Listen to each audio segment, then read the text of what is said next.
Graça e paz, misericórdia da parte de Deus sobre a nossa vida. Este é o nosso Segundo às 18 e eu quero compartilhar com você hoje uma palavra sobre solidariedade. Por que estou gravando aqui?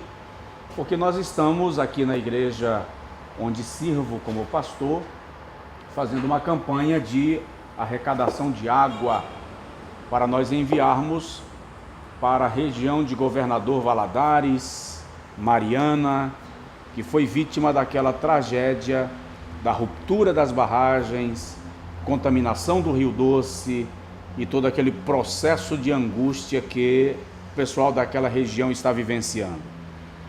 Some-se a isto a tragédia que está acontecendo também aqui na Bahia, na região da Chapada Diamantina, com o incêndio que ainda está incontido.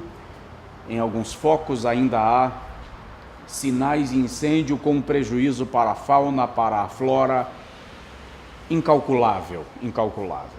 Voltando a Mariana, Governador Valadares, o prejuízo causado no rio, nas águas e toda a poluição que já desemboca no mar, nós também não temos cálculos e os técnicos fazem uma projeção, mas são prejuízos na natureza, você não calcula isso em reais.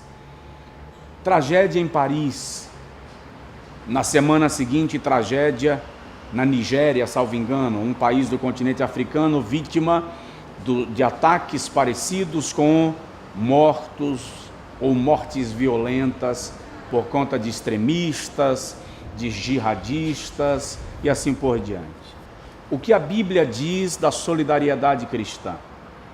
O que Jesus nos ensina dentro dos evangelhos sobre solidariedade cristã? Primeiro, nós precisamos ter em mente que a dor e o sofrimento humano não está relacionado ou não está restrito à posição social, nível cultural, porque tragédias como estas, quando chegam, atingem a todos. É óbvio que alguns têm mais possibilidades de recursos para reagir a essas tragédias. No final das contas, dentro dessas situações, os menos abastados são os que terminam por sofrer mais. Por outro lado, eu fiz um comentário numa das nossas redes sociais que eu entendo que dentro destas circunstâncias, o que nós precisamos mudar é o nosso perfil, sobretudo como brasileiros. Por quê?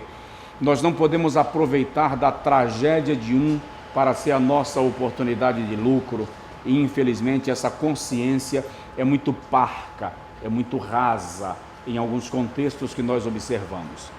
O Senhor Jesus, quando trouxe uma lição sobre solidariedade, narrou a parábola do bom samaritano, e ele disse que um homem descia de Jerusalém para Jericó e foi atacado por malfeitores que o deixaram semi-morto, muito machucado. E Jesus narra na parábola que em seguida desce um sacerdote, e o sacerdote passa de largo e deixa o homem ferido.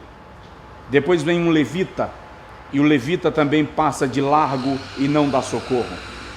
E aí Jesus diz que vem um samaritano, e o samaritano desce do seu animal, do seu cavalo, unta as feridas do homem machucado com azeite, cura-lhe as feridas, coloca-lhe sobre o seu animal, leva-o para um local de atendimento, paga a primeira parte do atendimento e ainda avisa: na volta, se houver maior dívida, eu te pagarei o resto.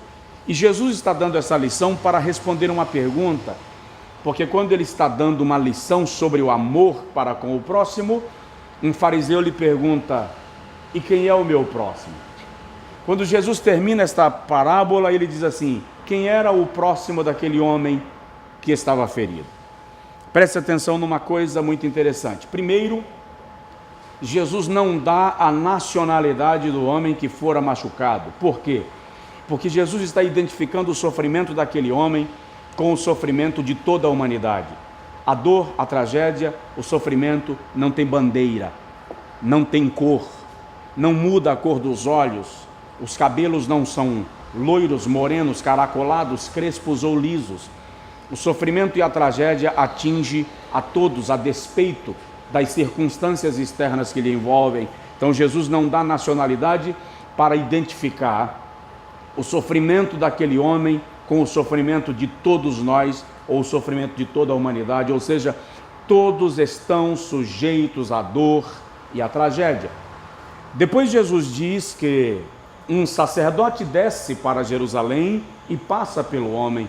Agora Jesus está direcionando o seu sermão, falando daqueles que em nome da religião, que é o caso do sacerdote, o representante da religião judaica, em nome da religião não prestam o socorro ou até provocam a tragédia.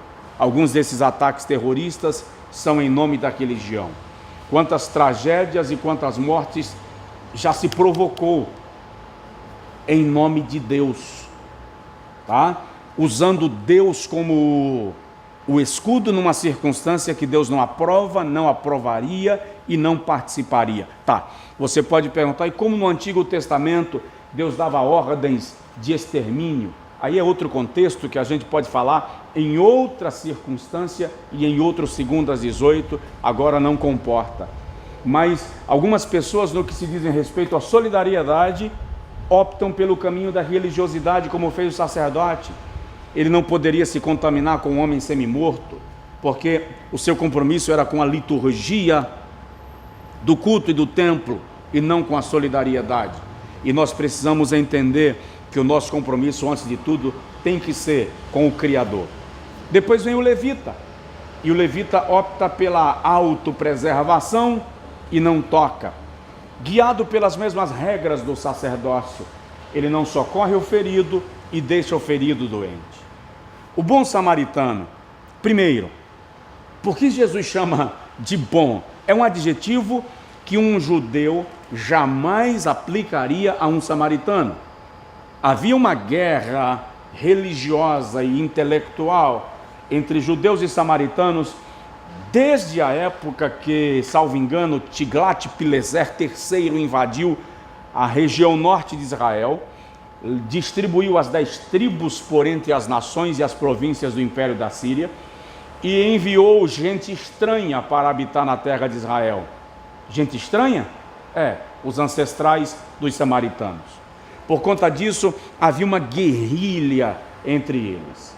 Há quem diga que um judeu não lavava as mãos numa bacia onde um samaritano tivesse lavado as suas mãos. Aliás, tem um historiador que diz que um judeu não lavava nem os pés onde um samaritano tivesse lavado as mãos. Tamanha guerra. Então, quando Jesus usa o termo bom samaritano, ele já dá um choque na mentalidade dos judeus. Depois Jesus coloca um samaritano para cuidar de um enfermo que descia de Jerusalém, e um enfermo que o sacerdote e o levita se recusou a curar e a tratar. Jesus estava chocando a mentalidade religiosa do judaísmo nos seus dias, deixando claro aquilo que Tiago posteriormente menciona. Detalhe, Tiago era irmão do Senhor Jesus. Então Jesus faz menção de algo que Tiago mais tarde menciona, que a verdadeira religião é cuidar do órfão, da viúva, do estrangeiro e refrear a tua língua do mal. Então, no princípio cristão defendido por Jesus, solidariedade não tem bandeira religiosa, não tem bandeira nacional, não tem bandeira partidária. Solidariedade nos identifica com o caráter de Deus. Que Deus te abençoe e que a graça do Senhor Jesus seja sobre a sua vida hoje e sempre. 2:18, fica com a gente. Entre na nossa loja virtual e adquira esses materiais, DVDs, mensagens que vão abençoar a sua vida. Fica com Deus. Um forte abraço do pastor Josué.